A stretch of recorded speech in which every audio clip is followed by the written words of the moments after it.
Malam tadi saya dedahkan tentang penangkapan seorang kartel Azmin, kroni Azmin, geng-geng kartel dahulu masa kami lawan dia orang. Telah ditangkap dan beliau merupakan bekas COO MBI, Menteri Bursa Incorporated, yang dikaitkan dengan pasir, dengan skandal pasir dan menerima suapan jutaan ringgit. Nah, daripada itu, pendedahan tersebut tak sampai 1 hari telah terdedahlah safe house. Cuma saya nak bagi tahu SPRM, antara safe house yang dia ada adalah di Dubai, di Singapura. Sebab itu ada duit Sing dollar tuan-tuan. Di Singapura, di Dubai, di UK, di London. Ada safe house yang lain. Tapi yang tu beyond. Kita ambil yang dalam negara ni dahulu tuan-tuan. Terdedah daripada itu 5 juta dijumpai di sebuah kondo. Kondo di mana?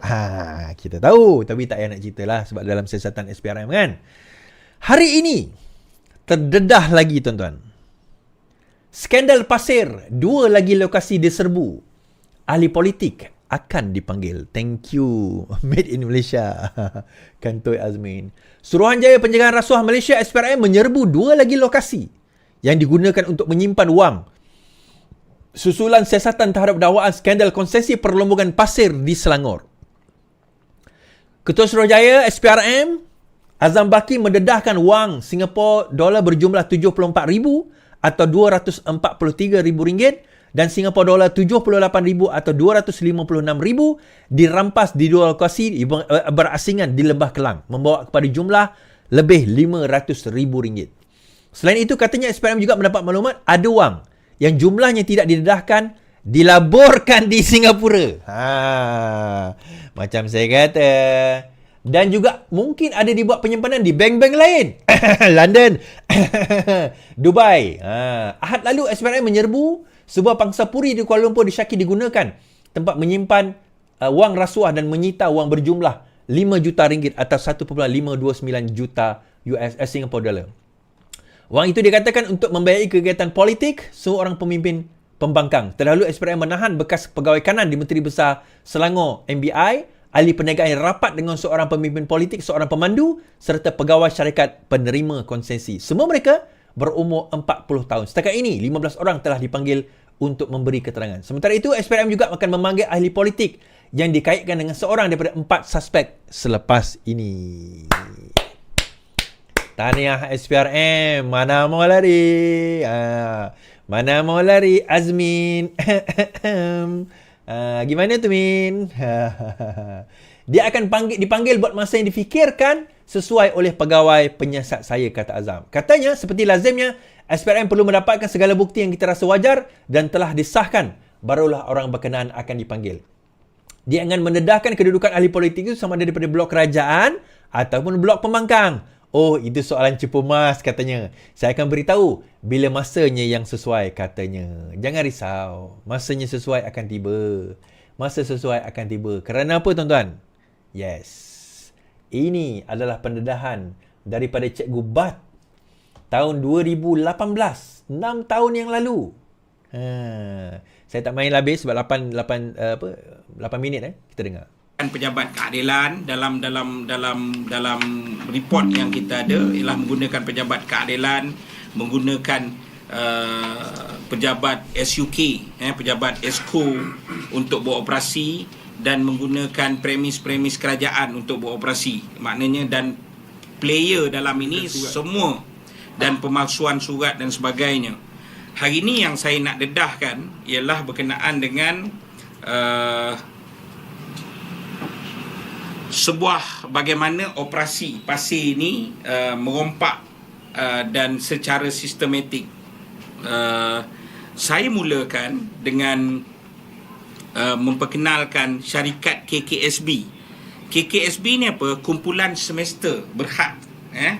Di mana kumpulan semester ni diwujudkan di bawah kerajaan negeri untuk menyelia semua operasi pelombongan mineral, termasuk khususnya pasir lah.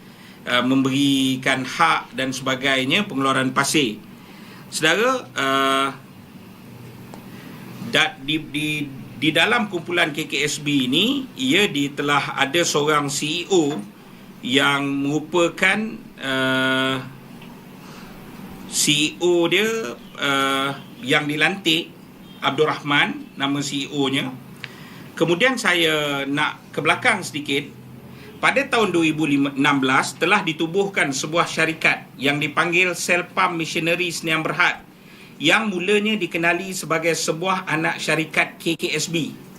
Namun kemudian setelah ada beberapa lembaga pengarah KKSB bising, ini kita ada maklumat yang sangat lengkap yang saya sebut tanpa berselindung, maka dalam website mula-mula dinamakan anak syarikat KKSB, anak syarikat dia Selpam Missionary, yang kemudian ditukar kepada apa? Ditukar kepada syarikat bersekutu. Namun Selpam Missionary sebagai lembaga pengarah dalam syarikat. Kedua ialah Selpam ini ada peranan bertindih dengan KKSB. KKSB telah ditandatangani oleh Abdul Rahman Ishak, telah memberikan projek perniagaan bernilai juta ringgit kepada Selpam, di mana dalam Selpam juga ada Abdul Rahman Ishak, orang yang sama.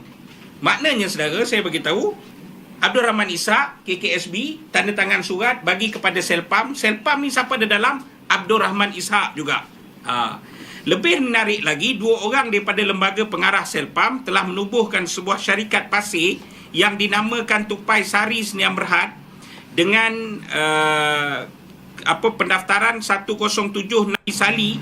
Selain Rokiah Hassan merupakan pemilik pasir Tupai Sari yang mendapat keuntungan jutaan ringgit yang terlibat dalam proses lombong pasir.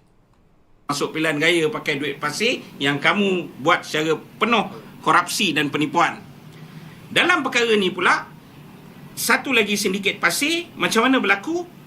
CEO yang mengendalikan operasi pasir buka sebuah syarikat Selpam, dia ada dalam, dia bagi syarikat tu pula berkenaan dengan ni, yang syarikat itu kalau dia nak panggil anak syarikat punya peranan yang bertindih, dan mana minit mesyuarat lembaga pengarah JLC bersetuju. Okey, saya tuan-tuan boleh tengok sendirilah, carilah Cikgu Bat Pasir Azmin, jumpa. Cuma soalan saya Cikgu Bat, ni dah dedah dah ni Cikgu Bat So sekarang ni Cikgu Bat, apa kata Cikgu Bat bangkitkan balik isu ini, terutama tentang Azmin ni tuan-tuan? Sebab 6 tahun lepas, 2018 pada waktu itu, beliau bercakap tentang kartel Azmin pada waktu itulah yang mendapat kelulusan tentang perkara ini. Syarikat-syarikat ni masuk keluar dan sebagainya. Pendedahan ini saya harap Cikgu Bat terus bawa lagi. Apa tujuan nak bawa ni tuan-tuan? Kan Cikgu Bat ni pejuang rakyat. Kan Cikgu Bat kena dedahkan, kena hebohkan, kena bawa supaya akhirnya Azmin itu terlungkup dan terkatup karier politiknya. Macam Cikgu Bat, takkan dah masuk bersatu sekarang ni, dah sama kapal dengan Azmin dah tak berani? Ke Cikgu Bat dah kantoi sekarang ni kan? Tak berani. Sebab itulah kenapa peri pentingnya setiap tahun aim kerajaan, tugas kerajaan untuk mengurangkan defisit. Defisitnya apa? Belanja lebih dari pendapatan. Bermakna dia kurang. Bila dia kurang, mana nak cekau duit yang lebih nak kena belanja tu? Kena buat pinjaman. Dan 88% pinjaman itu daripada dalam negeri. Kerajaan pinjam dengan siapa? Antaranya KWSP, antaranya mana-mana banyak JLC atau kerajaan, ataupun mana-mana badan dalam negara yang memang ada pendapatan, kerajaan pinjam daripada, dan 1.1% daripada luar negara atau 0.3 bilion. So lebih kurang jumlah itu adalah untuk menampung perbelanjaan kerajaan bagi 2023. 2024 kerajaan dah menurunkan defisit daripada 5% pada 2023 kepada 4.3%. Ada yang skeptikal, kata kerajaan mungkin sukar nak capai 4.3% itu, tetapi kita hanya akan tahu dalam pembentangan bajet yang akan datang, yang akan berlangsung pada hari Jumaat ini. InsyaAllah saya akan berada di Parlimen, Dewan Parlimen pada hari Jumaat untuk membuat liputan berkenaan bajet tersebut.